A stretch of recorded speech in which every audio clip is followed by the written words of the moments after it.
Welcome back, people. Happy Saturday. We back at it for May 14th, 2022. Before I get into the video, make sure you like the channel, subscribe, hit that notification bell so you know every time I drop a video. And without further ado, let's get into it. The rematch. Brian Castaño versus Jermell Charlo. I finally got the Charlo brothers' name right. Finally starting to remember that he's the one at 154. But, let me stop rambling. I'm excited about this fight for undisputed 154 pounds, WBA, WBC, and the IBF belts on Charlo's side. Up for grabs against Brian Castaño with the WBO belt. Let's go down the tail of the tape. Charlo, 31 years old, 34 wins, 1 loss, 1 draw with 18 knockouts. Brian Castaño, 32 years old, 17 wins, 0 losses, only 2 draws with 12 knockouts. Charlo, the taller man at 6 foot versus Castaño at 5'7.5". Charlo with the longer reach at 73 inches versus Brian Castaño with a reach of 67.5 inches. You know what I mean? And weight-wise, Charlo going to come in there a little bigger. He a big dude, big frame. So we know what it is. But, this is the rematch. The first fight took place in July 17th of 2021, just last year. About, 8-9 months ago? So we just had a banger last year in the summertime, and it was everything that we thought it was going to be. The styles didn't play out the way we thought it was, but still, it turned out to be a great fight. So the last fight, it ended up in a draw, a split decision draw, which, look, in my opinion, I thought that Brian Castaño clearly won that fight. Charlo hurt him 2 times in that fight, but Brian Castaño had a couple moments where he hurt Charlo, and the whole fight, he was pretty much getting Charlo to the ropes and being able to tee off on him. And Brian Castaño, from when I was looking at his highlights, because I had never heard of him at that point, he seemed like a volume puncher. He gets you on the ropes, just be active, throw volume, and then once he gets you hurt, he just opens up on you, opens up the throttle, and just, puts it on you and gets you out of there, right? 12 KOs in 17 fights is a hell of a KO percentage. And there's a reason for that.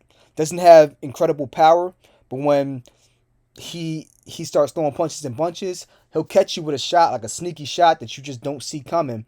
And remember, it's the shots that you don't see coming that hurt you the most. The shots that you see coming, if you got power, they can hurt you. But the ones you don't see coming, even if they're not the hardest punches, those are the ones that hurt you the most. And that's how he be getting people up out of there. And he was able to really lay it on Charlo for huge stretches of that first fight.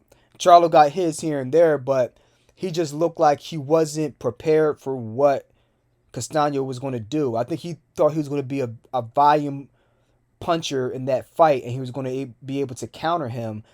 And Castaño flipped that game plan on its head. He was very disciplined, tight defense with the high guard, good head movement. His feet looked good, and he was just changing angles, perpetual motion. And Charlo, he just did not open up. He was not active enough. And that's why I thought he lost the first fight. Even the times where he had Brian Castaño hurt, Brian Castaño was able to stay composed, recover, and get out of the rounds. He got hurt once in round 2. And I believe he got hurt again once in round 9 or 10. And he was able to keep his composure and finish those rounds out.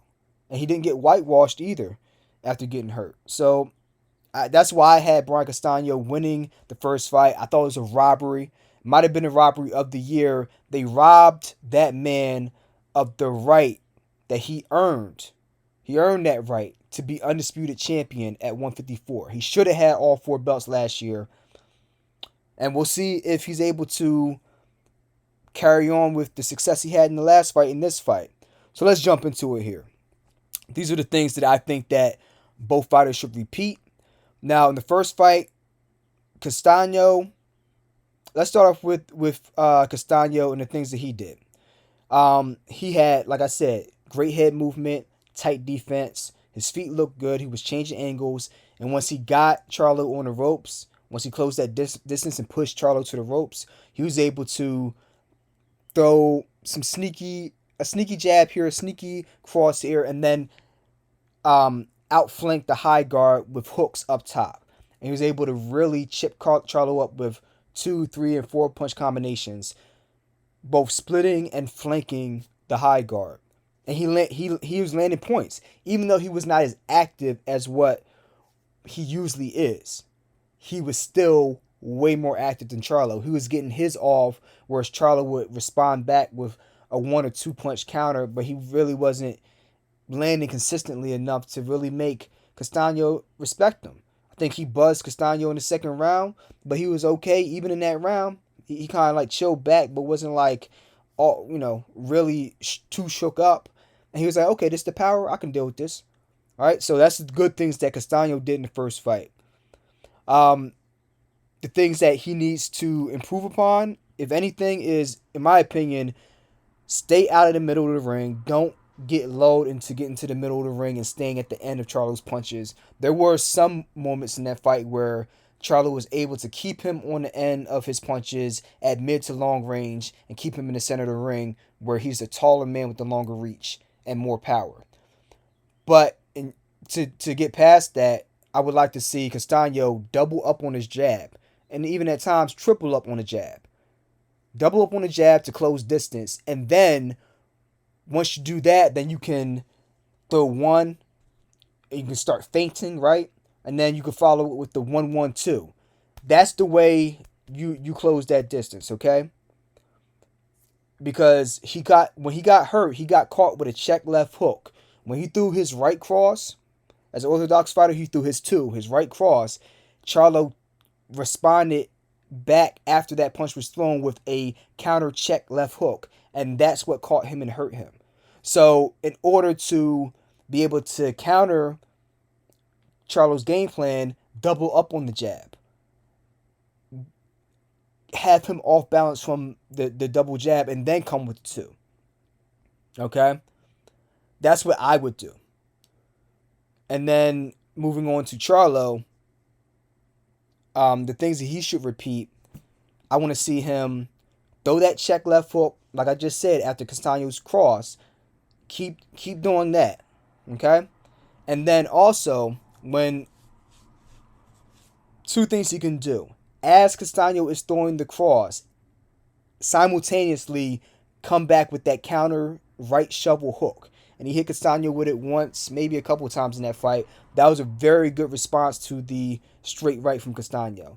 And then on top of that, if he's able to catch you off guard once he throws that cross, then you know what? Counter back with the check left hook. And then try to hit that same shot that you did in the first fight. That's what I would do if I was Charlo. The adjustments that Charlo needs to make, he needs to stay off the ropes, stay off the effing ropes, okay? And then 2, tighten up your defense, okay? Because it's going to cost him eventually, and it might be this fight. And then 3rd, use his jab to probe and close distance instead of just using it as a stay busy punch.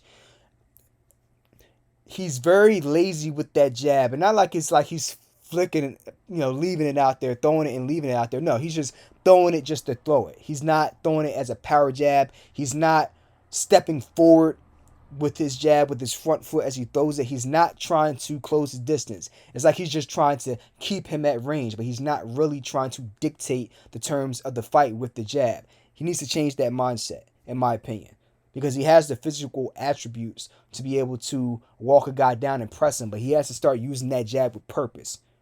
So that's what I would do if I was Charlo. So keys to victory: Charlo needs to have more activity. You can't be sitting on the ropes and just looking for a counter to the combinations and letting Castaño get his combinations off.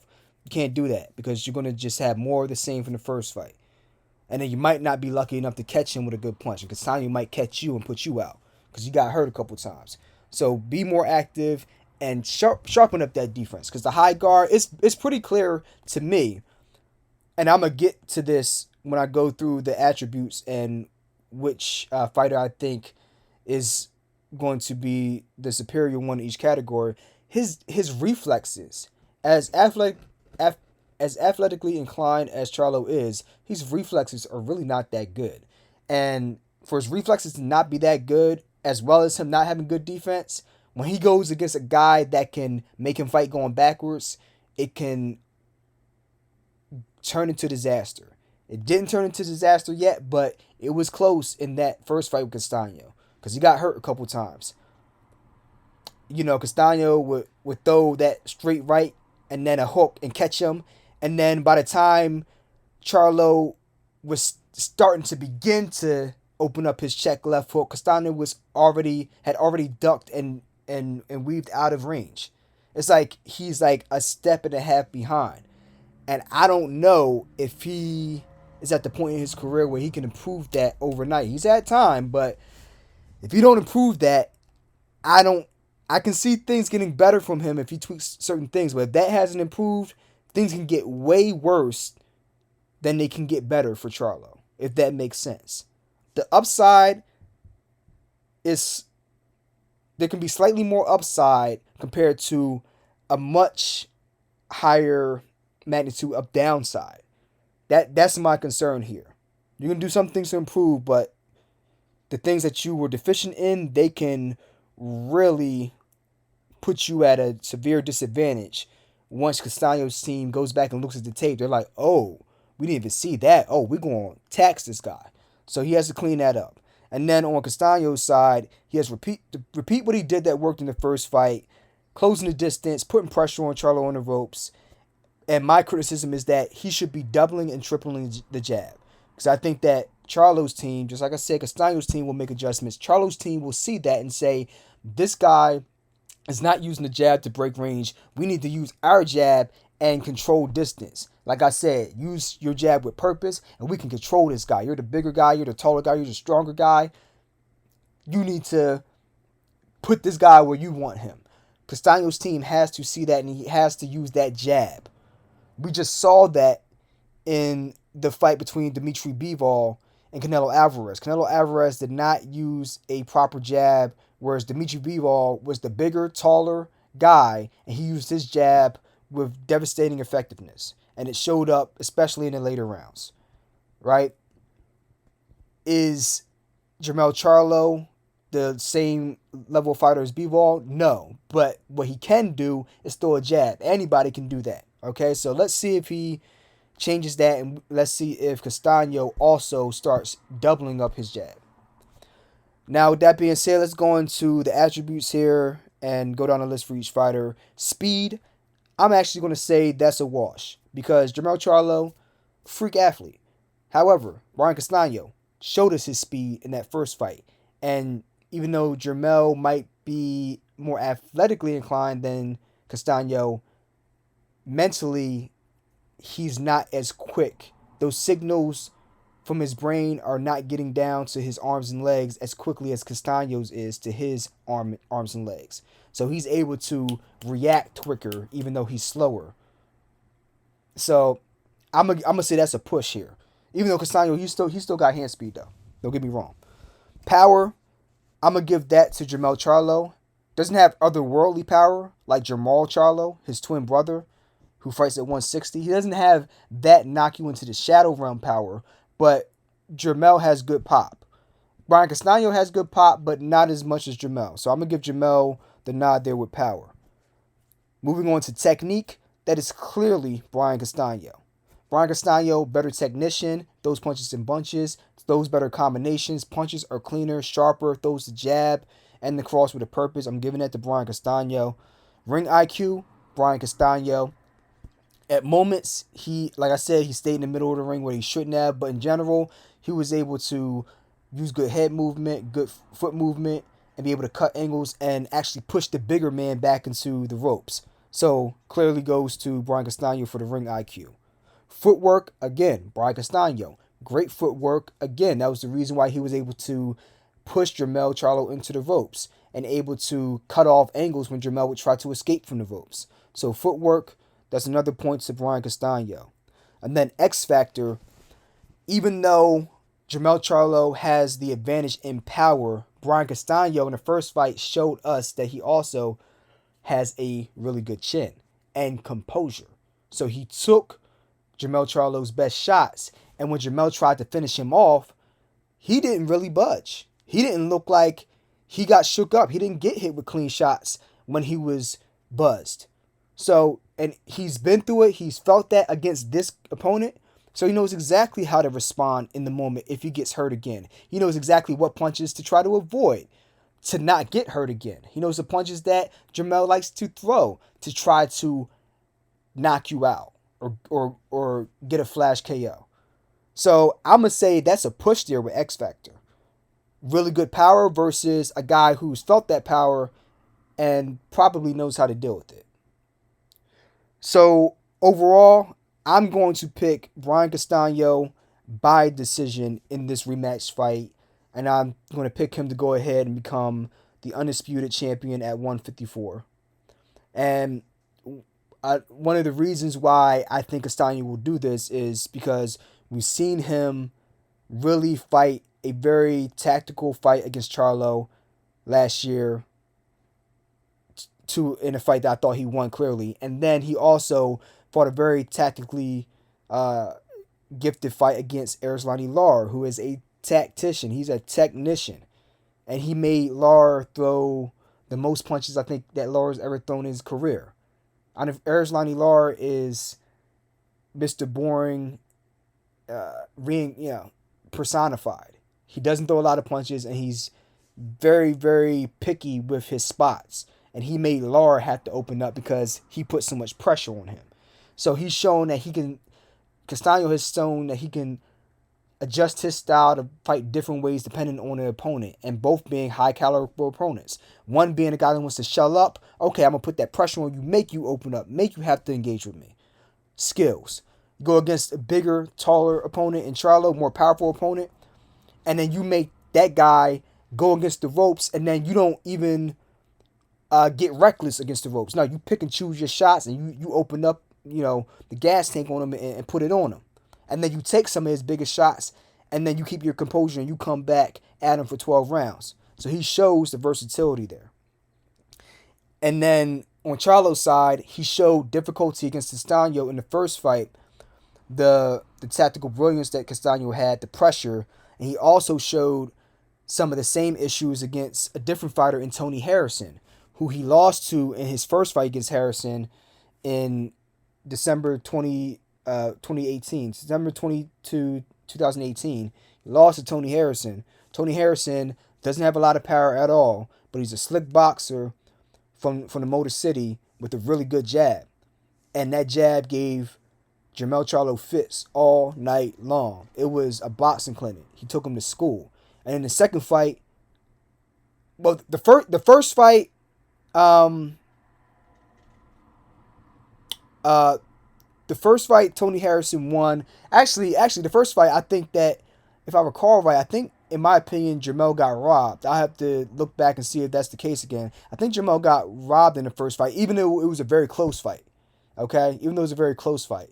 And Tony Harrison got the dub. However, in the second fight, so Jermell got robbed against Tony Harrison, and then his brother, Jermall, I think they fought on the same night. He actually got a gift decision against this other guy who clearly beat the crap out of Jermall. So Jermell, I think he got robbed in his fight, possibly against Tony Harrison in the first fight. And in the second fight, Tony Harrison came back, and he was actually winning the fight in a way that he wasn't in the first fight. You know how? By using that jab, sticking the jab, and he got knocked out in round 7 or 8 of that fight, I believe. But for the majority of that fight, until Tony Harrison got cocky, which is the reason he got knocked out, but up until that point, he was schooling Jermell Charlo with the jab, foot movement, head movement, defense. He was toying with him. He was going to cruise to a decision. Then he got cocky. I don't remember if he dropped his hands or something like that, and then he got caught with a punch, and then it was over.